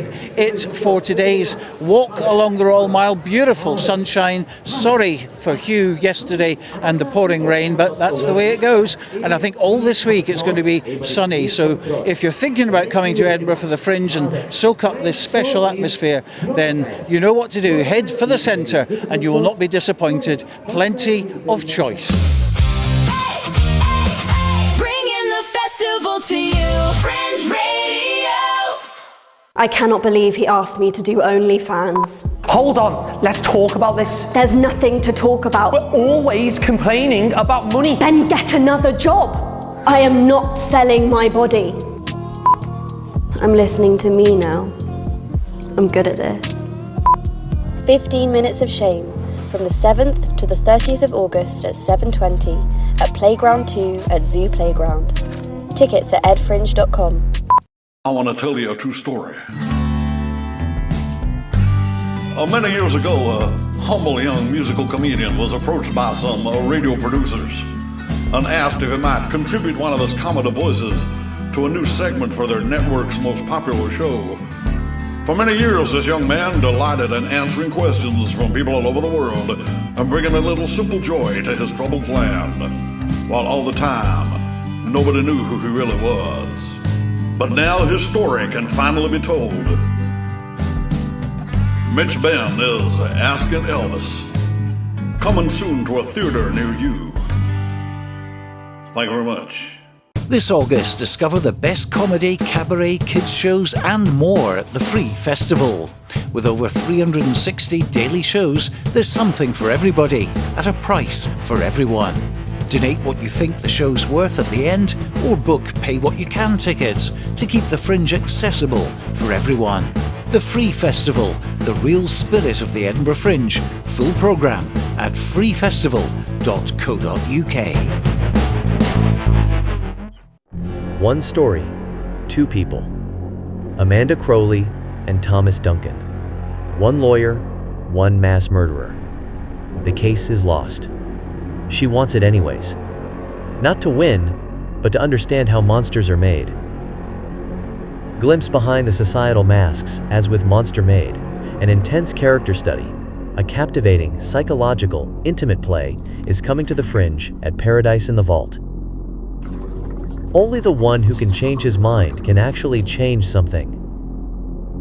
Monster Made runs from August 24th to August 30th.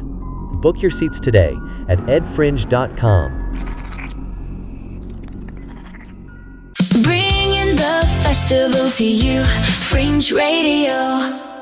Texas singer-songwriter Michelle Shock's show called Bootleg This blends music with memoir. She explains how she fought for 4 years to win the rights to her music catalogue and tells the stories behind some of her songs. Hugh Brown spoke to the Grammy-winning artist about her long career as a singer and activist.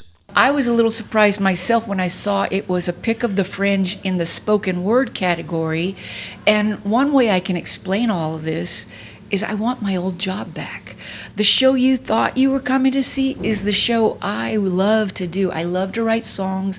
I love to perform and sing and have that interaction. You saw some of that tonight? Yeah, definitely. Did you sing along? Yeah, I certainly did. I was singing Hit the Road, Jack. Brilliant. But telling my story has been a really interesting experience because I've crafted it in the form of what I call a transmedia narrative. Do you know what that is? Tell me about it. A transmedia narrative is where it used to be, you know what multimedia is, and you know what media is, but transmedia happened around the time that digital technology evolved and we started consuming stories on digital platforms. And so if you wanted to ask someone, what happened? You can no longer go open the newspaper, open a magazine, listen to a radio program. Suddenly the story was shattered into a million pieces. And when you're the target of a defamation campaign, which is the story that I'm telling, it makes it very, very challenging when your reputation has been shattered into a million pieces to try to help a fan, someone who used to know you from the Texas Campfire tapes or Short Sharp Shock, you know, just coming to see a pleasant performance of a songwriter. Suddenly they have a bigger story to share. So that's what I'm doing here tonight. You've been in the music business for 45 years. 45 years. 45 years. But you didn't actually really want to be a musician, did you? You wanted to be what was called then, and probably still is, an activist. That's a lot of what I'm hoping people's own interpretation of this transmedia narrative will take place, because you must have done your research, but some people are coming with no idea that my career was launched by a bootleg. And the story that I'm telling is how, as the target of a defamation campaign, they used a bootleg recording to try to end my career. So it's not just the symmetry, the balance of a bootleg starting a career or a bootleg ending a career. It's questioning the very validity of what is bootleg recording, Hugh, except for what they're now calling in AI, where they're, you know, putting the stuff into those agentic AIs and stealing the work of millions of authors. Suddenly everyone understands that's bootlegging. Yeah, but I mean, at its most basic, Michelle, I think it's not unreasonable for a singer, a musician, to believe that they should own the rights to their own song. Ah, bless you. Thank you. My work here is done. But back in 1986, when the Texas Campfire tapes first came out, people's reaction was very different. You know what they said? Aren't you lucky? And they treated my discovery like it was a Cinderella story. And no one ever thought, hang on a second, she didn't give her permission. She didn't give her consent for this work to be recorded, to be distributed, to be published. And it violated my rights. And I take no pleasure in the fact that we all understand now, because we see how these multi-billion-dollar tech companies are doing that to each and every creative person on the planet. But you fought for many, many years, and you must have thought, is this something I should carry on doing? Is it worth doing? But eventually you did. You fought the law, if you like, and in this case, you won. You are doing a brilliant job of asking just the right questions, because if you remember, back to your original premise, did I want to be an artist, or was I committed to being an activist? And now what I have found is a way to put the two together. I'm an activist for artist rights because I believe that artist rights are actually human rights, that what we're really talking about are the conditions of our labor and the value of our labor, just as this AI is threatening to just destroy everyone's livelihood, not just creative people.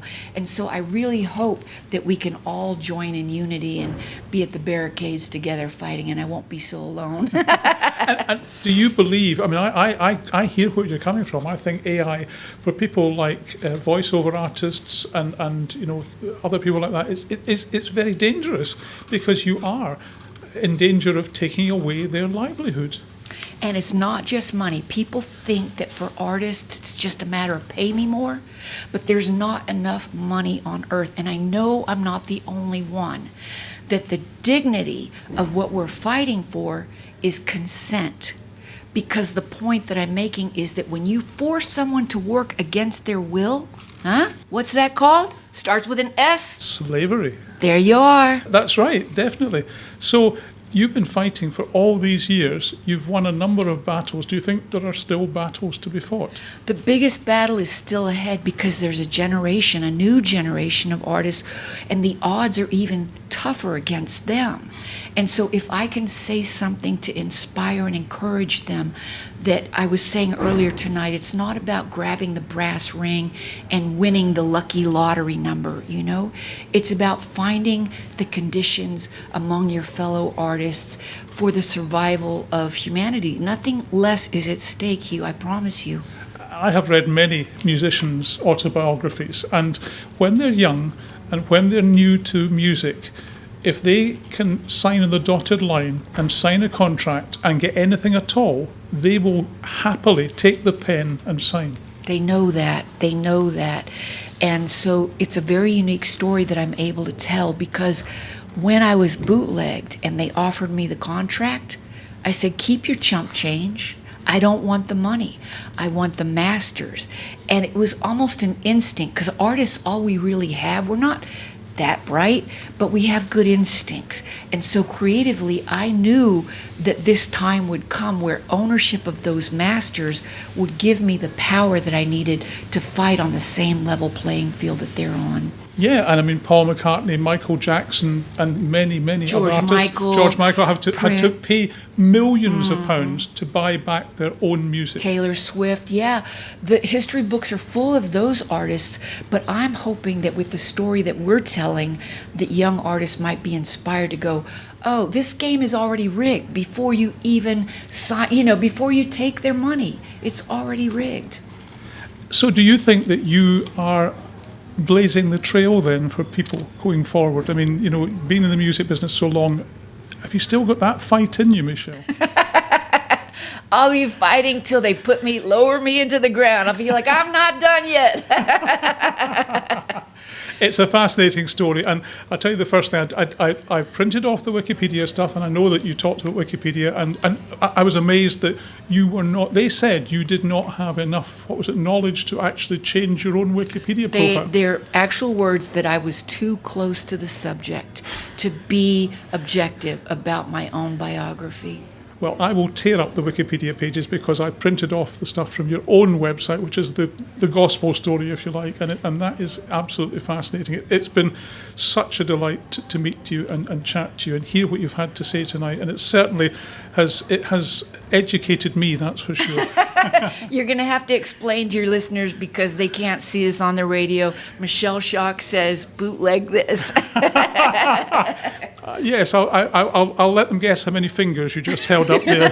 Brilliant. Nice talking to you, Hugh. Michelle, thank you very much indeed.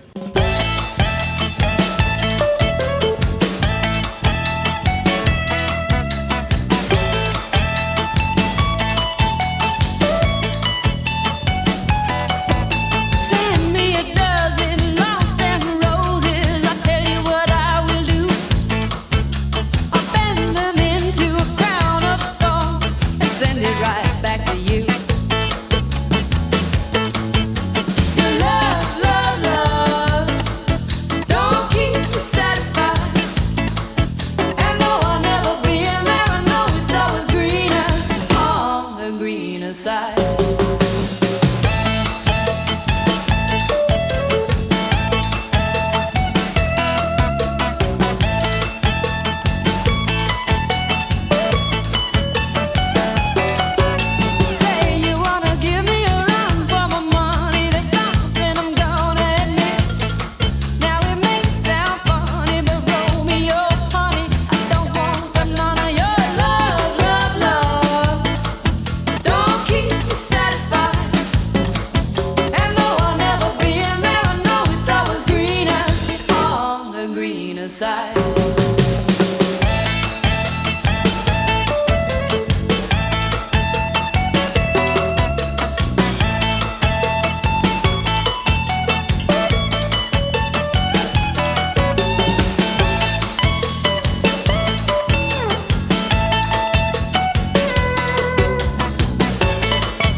can see Michelle Shocked bootleg this at 8:30 at the Gilded Balloon Patter House on Chambers Street every night until Thursday the 20th. Bringing the festival to you. Fringe Radio. Well, next up is a man who's created quite a bit of a stir on social media with an excellent campaign to promote his Top Gunchained show, which is on at 5:05 every day at the Wine Bar, Gilded Balloon. I wish I had £1 for every time his promotional reels popped up on my timeline. So a warm welcome to Richard Marsh. Hello, thank you for having me. Now, you're at the venue 14, as I say, the Wine Bar. It's a nice little venue there, isn't it? I was there last night watching the show. Yeah, thanks so much for coming along. It was a really nice one last night. I cut my finger at the end of the show, but other than that, it was a very successful one. I feel very lucky to be there. Well, I wasn't sure what to expect because although you kept popping up on my timeline, it didn't give anything away at all. All we had was you in the jacket and the Top Gun kind of theme and the vibe going on. So I wasn't quite sure what to expect, and I wasn't disappointed. It was really interesting how you did it. I don't know how much you want to actually reveal in this interview, or whether you want to kind of keep it secret for them. But well done. Thank you. So the only marketing which I do myself is me on Instagram talking as Richard Marsh, Pete Mitchell, but I think there has been a decision made to try to keep some surprises for the audience when they arrive at the theatre. But what I can say is we tell you all of Top Gun as a one-person play, using comedy, using storytelling, using poetry, and using movement as well. And of course that means it's not just the drama scenes, there are dogfight scenes, there's the romance, there's the singing, there's the volleyball, there's all of it that Top Gun fans love. I try to also tell a story for people who haven't seen Top Gun before, because very often I've done a show about Die Hard for 4 years now, and I talk to audiences afterwards, and what is very clear is that probably about a fifth of the people who come have not seen that film. Really? And probably another quarter, because these films came out in the 80s, some people might have seen these films 10, 20, 30, almost, in Top Gun's case, 40 years ago. So a lot of people may have sort of an idea of what's going on without knowing the detail of it. So I try to tell a story for newcomers as well as for people who haven't seen it for a while also having a lot of details for the absolute true fans who've seen these films multiple times. And we tell you all of that, the Top Gun story, all of that Top Gun goodness, and alongside it I tell a story of a father-son story of Top Gun fans who fall out and the story of their journey through life as the son becomes a father. And of course the father comes from deep south of England. He does, yeah, that's where I grew up in Somerset. There's an airbase, a Navy airbase called Yeovilton, which is very near where I grew up, so that's for my life. We'd see these jets flying over the Somerset levels. And then, so watching Top Gun was very interesting to me as a child, and then watching Top Gun Maverick as an adult is actually what unlocked writing this play for me, and Maverick's journey between Top Gun and Top Gun Maverick. In Top Gun, he's a son who can't talk to his father because his father died when he was a boy, and in Top Gun Maverick he's sort of effectively Rooster's dad, and that was his stand-in dad, because obviously, spoiler for people who haven't seen Top Gun, but Goose is dead. So he becomes kind of Rooster's effectively. He moves from being a son who can't talk to his father to being a father who can't talk to his son, and that to me was very interesting in how to tell that alongside a family story as well. And you mentioned the dogfight. I'm not going to give anything away, but it's well done. How you actually managed to get through that is really, really interesting. And you mentioned Top Gun, of course, there, and how the Maverick version has kind of sparked your interest in that.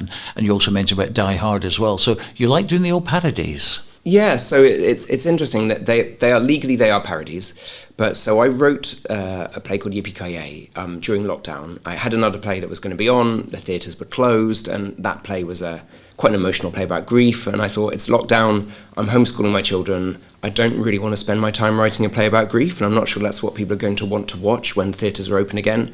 And for a long time I've been writing and performing sort of stand-up poetry for a long time, and I was London Slam champion a while back, and I like to use poetry to tell stories that don't seem like they will be poetry or suitable for poetry. So what's the opposite of poetry? An action movie. What are fantastic action movies? Well, Top Gun and Die Hard. And so Die Hard I felt really suited telling in poetry, because John McClane literally monologues during the film until he has Al Powell to talk to, and so that felt suitable. And I wrote this thing with sort of no real idea it would ever be on a stage, just because I wanted to write an action movie play. And then by the time I'd finished it, and by the time lockdown was over, I thought, well, I quite like this. I wonder if it could ever be on a stage. And a friend of mine, John Britton, had talked to James Seabright, because he does lots of these kind of shows. And I wasn't sure it could be stageable, this sort of story, because it reuses IP. James explained what a parody is, and a parody has to do certain things legally to be a parody, and I had done all of those in that play without knowing what it was. And then James came on board as producer of the play, and it's run for 4 years, and we've travelled to all around the UK, we've travelled to Australia, to America, to Canada. We've had a wonderful life with that play. But yes, I've done 2 parodies now, but they weren't initially intended as parodies, and although legally they are, to me they're more of a celebration of the original. And I really like the use of music in there, because you've actually got the original anthem, which is there, the Harold Faltermeyer one, and but the way you've used it is you haven't just used it as a soundtrack.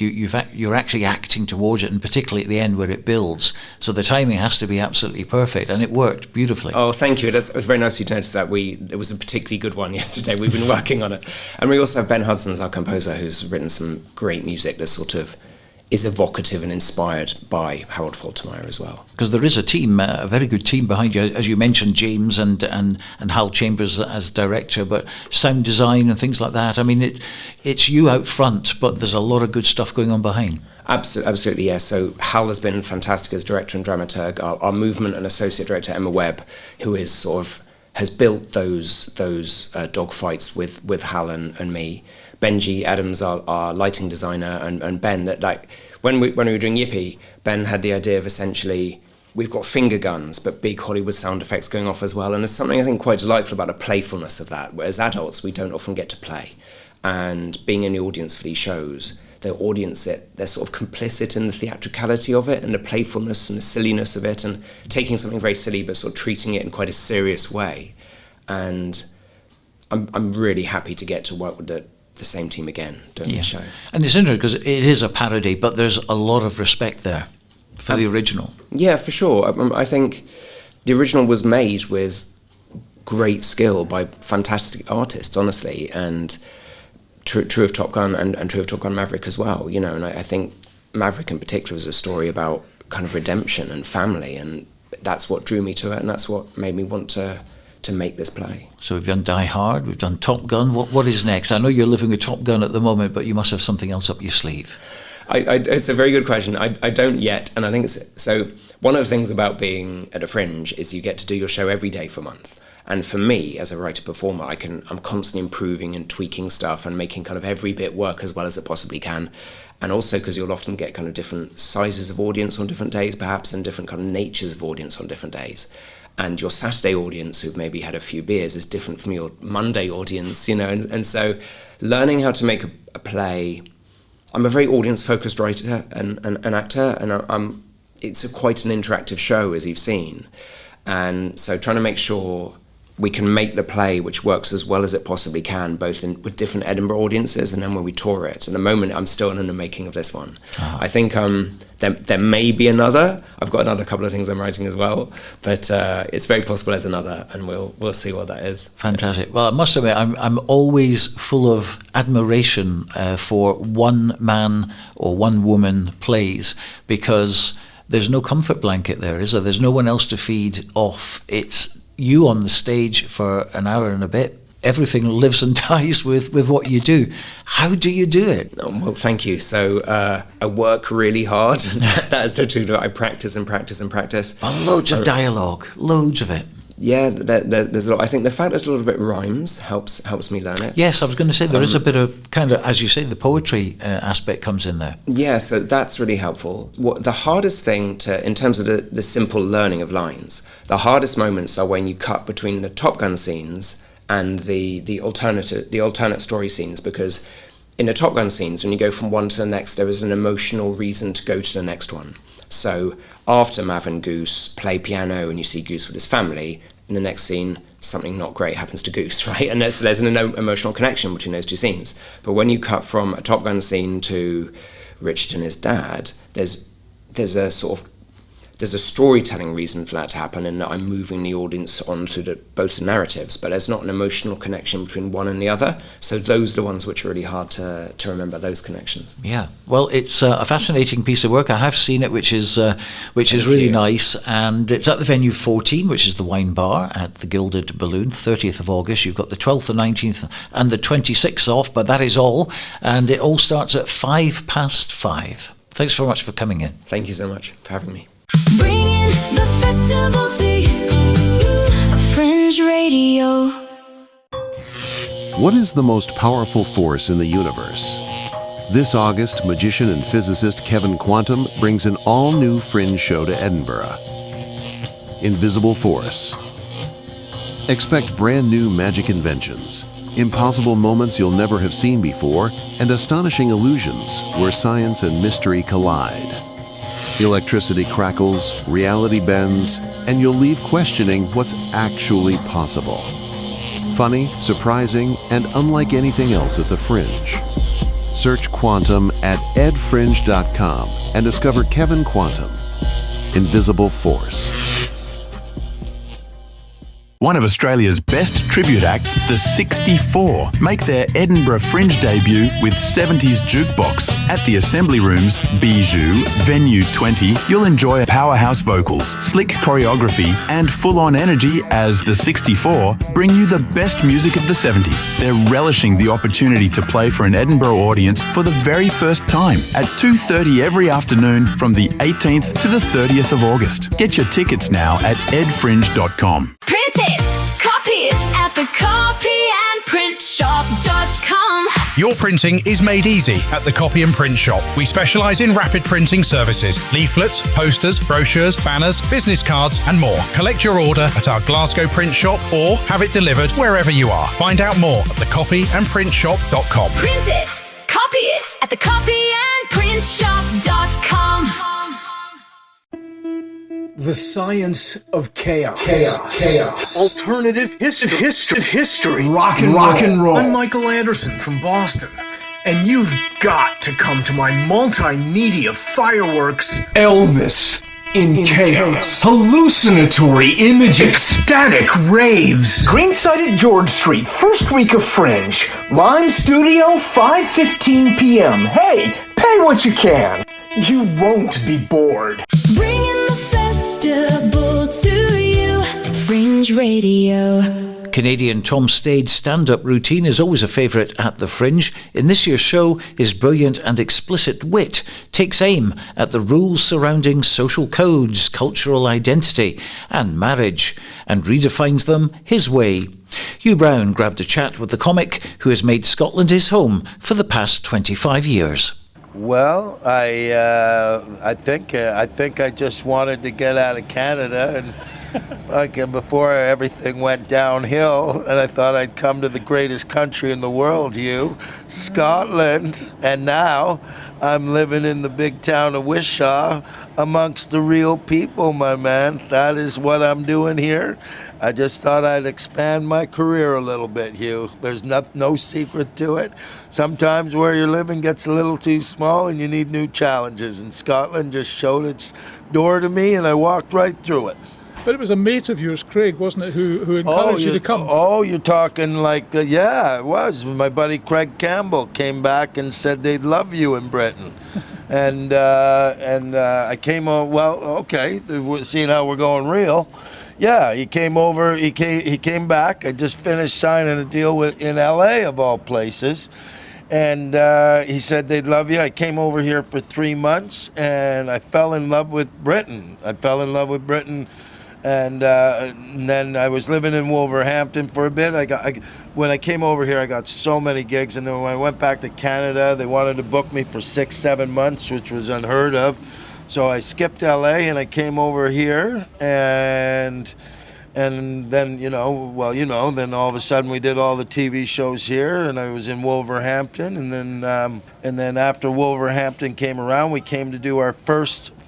This was our first Edinburgh Festival, and the place we had fell through, and we realized we could, for the same amount of money in 1 month, we could actually use it and get a house rent a place for 6 months. So we decided to leave Wolverhampton, and we came up to Scotland, and we've been here ever since, man. It's my home now. Is Scottish comedy different from Canadian comedy or American comedy? I think it all depends, right? I mean, if it's relatable, I mean, the only thing that would seem to me that would be different are probably the reference points, of course, and the language a little bit. But I mean, we all got mothers and fathers. We all got friends. We all kind of do the same thing all the time. It's just the way you say it. But I mean, if you're asking me if a political comedian came over here, yeah, it would be different, because you've got different kinds of politics from Canada over here in Scotland. But for the job that I do, I'm more of a man of the people. I'm more of a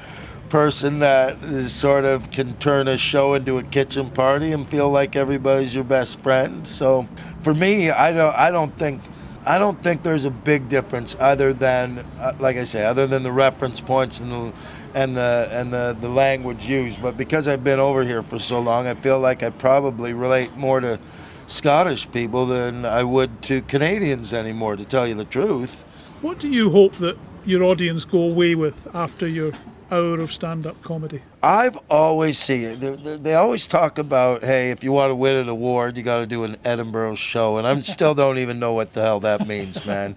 So for what I want them to do, I want them to go away having the best time of their life, man. So I'm not about through lines. I'm not about any of that sort of stuff. I want to make them laugh for a whole, not just laugh, but I want them belly laughing for the whole hour. So when they walk out of the show, they sit there and they say, man, every year Tom comes and he cracks us up, and they keep coming back. And my drink's here. No, I just want them to have the best time, because, well, when I hear I want a stand-up comedy show, I don't want a theme show. I want to go in there and I want to see stand-up comedy, and I want to hear different topics. I want to, what it should be like? It should be like listening to a rock and roll album, a bunch of different songs, all kind of different, but they're from the same person, and you love that artist, so you listen to all their music, and that's really what I've got. I've got, track 1, talking about sweet potatoes. Track 2, talking about progressive daughter. Track 3, talking about childhood trauma. Not even just talking about it, but fucking making jokes around it, but in the style of 2026, not just set up punch, and like just really relating to everybody when you're talking to these things. So when I tell a joke, I want them really not to see me, but see themselves in that joke. How do you keep it fresh for you then, Tom, every night? Because you've got 29, 30 gigs during the festival. How do you keep yourself fresh every night? Well, the audience is the biggest part for me, but I realised never sit in the front row of. No, don't say that, Hugh. Sit in the front row, because I don't take the piss out of people. You know what I mean? I talk to them and we have a laugh together. Yeah. I don't want anyone thinking that I'm going to talk to them and they're going to feel bad when they leave. I never do that. When everybody comes in, if I'm talking to you, we can laugh at each other, but I'm not going to make you feel bad. I would like to make you be the hero of the show and all that sort of stuff. But as for keeping it fresh, I always try to riff in between. You never know. Once you start talking to people, you never know. You got the meat of the bones of the whole show, but once like even tonight, there's different conversations from last night. Colin, and I think last night was old guy named Jeff, and you bounce your ideas off of them, and sometimes they take you into different places. But I always see the festival. You mentioned 30, 40 dates. I really see it as a gym that you go and work out your comedy muscles, because you can go to the same place, work on the same show, and if a piece doesn't work, you can go home and you can change it tomorrow and see if that works, man. But everything works for me, Hugh, so don't worry about that, people. You've done live at the Apollo twice, and sadly we learned last week that the BBC have cancelled it. That's sad, isn't it? Everything has to come to an end, yeah. Hugh. Everything. I'm glad I was just a small part of something that was created. You know, I mean, it really was an institution. It was sort of like the same way as it was your arrival. Do you know what I mean? Once you played the Apollo, that meant you're here. And listen, just because you played the Apollo doesn't mean you're going to be a big star. You still have to do amazing on it. But I mean, just the opportunity to do it and have that one shot to capture millions of people and let them know who you are and what you're about. I mean, that's really what the Apollo was for. And now that it's gone, you know, who knows? I mean, there's a vacuum there now, but I'm pretty sure something will replace it. But I think we're also living in a time where you've got social media and the show. A lot of shows aren't even in the room anymore. A lot of them are on your phone through YouTube or clips, or everybody's special is out there. So, I mean, I just think, you know, we're moving in a different time, and that's good. You know what I mean? The newer comedians now are gonna grow up without the Apollo, but they'll find their own way. You know, they always do. You're appearing in another show earlier in the day in a play, aren't you? Yeah. Which must be different, because obviously you have to stick to the lines, do you? Well, yeah, or the director's going to get pretty funny, and the other actors aren't going to be too happy if you start improvising. Yeah, we're in 11 and a half Angry Men, 2:30 EICC or whatever. But yeah, I've always enjoyed acting. You know, I don't do it enough because I don't have enough time. Because I'm always doing this, and you really have to dedicate yourself. If you're going to be an actor, plays can go on for months and months, and I personally, I would rather be doing comedy tours than acting. But maybe one day I'll take a year off and actually give it a go, Hugh. Well, it's been a delight to speak to you, Tom, and thoroughly enjoyed tonight. Really good hour, and I'm really glad that I got the opportunity to see you and to chat to you. Oh, Hugh, you covered. You know, every year is a good hour, but this one's a great one. So show up, Tom Stade, stand 8 o'clock. You bet.